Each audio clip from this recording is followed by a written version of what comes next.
எங்க ஊர்ல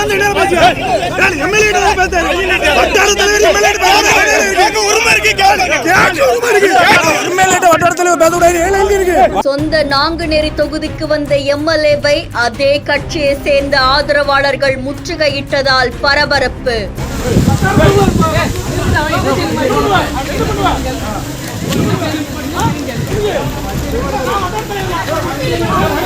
வாக்குவாதம் கை கலப்பான நிலையில் காரில் இருந்து இறங்காமல் அங்கிருந்து சென்ற ரூபி மனோகரன் அவர்கள்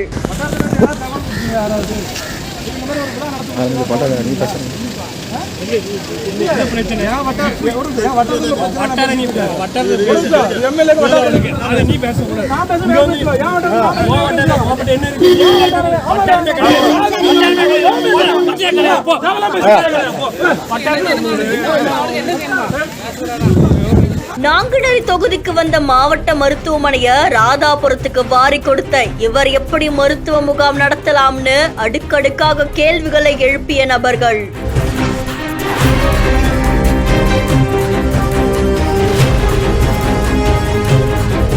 நெல்லை கிழக்கு மாவட்ட காங்கிரஸ் கட்சியில கடந்த 2 ஆண்டுகளுக்கு மேல மோதல் அடிக்கடி நடந்துட்டு வரதா தெரிவிக்கப்பட்டிருக்கு. இதுல எம்எல்ஏ ரூபி மனோகரன் தலைமையில இருக்கக்கூடியவங்களுக்கும் மறைந்த மாவட்ட காங்கிரஸ் தலைவரான ஜெயக்குமார் தலைமையில இருக்கிறவங்களுக்கும் அடிக்கடி பிரச்சனை ஏற்பட்டு வந்ததா தெரிவிக்கப்பட்டிருக்கு. இந்த நிலையில தான் நடந்து முடிஞ்ச எம்பி தேர்தலை ஒட்டி ஜெயக்குமார் மர்மமான முறையில கொலை செய்யப்பட்டது இன்னும் குற்றவாளிகளை கண்டுபிடிக்க முடியாத நிலையில காவல்துறையினரும் ஒரு பக்கம் குற்றவாளிகளை தேடிட்டு வராங்க. இந்த நிலையில நெல்லை மாவட்டம் நாங்குநேரி சட்டமன்ற உறுப்பினரும் காங்கிரஸ் கட்சியுடைய மாநில பொருளாளருமான ரூபி மனோகரன் அவர்கள் களக்காடு ஊராட்சி ஒன்றியத்துக்குட்பட்ட கீழக்காடு வெட்டிவதுக்கு அப்புறமா சிங்கிக்குளம் ஊராட்சியில மக்களை தேடி சட்டமன்ற உறுப்பினர் அப்படின்னும் மருத்துவ முகாம் நிகழ்ச்சி உள்ளிட்ட பல்வேறு நலத்திட்ட உதவிகளை வழங்கிட்டு வந்திருக்காங்களாமா. இதுல சிங்கிக்குளம் ஊராட்சியில நலத்திட்டம் வழங்கும் பணிகளை முடிச்சிட்டு அதுக்கப்புறமா காடுவெட்டி ஊராட்சிக்கு ரூபி மனோகரன் அவர்கள் கார்ல போயிருக்கும் போது அங்க களக்காடு வடக்கு வட்டார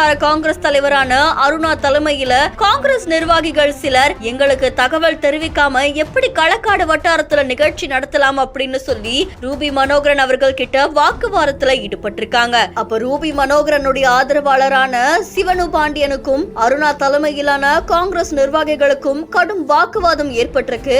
இது முற்றி போன நிலையில கை கலப்பாவும் மாறினதா தெரிவிக்கப்பட்டிருக்கு. இதை தொடர்ந்து எம்எல்ஏ ரூபி மனோகரன் அவர்கள் காரை விட்டு கீழே இறங்காம அங்கிருந்து அப்படியே போயிருக்காங்க.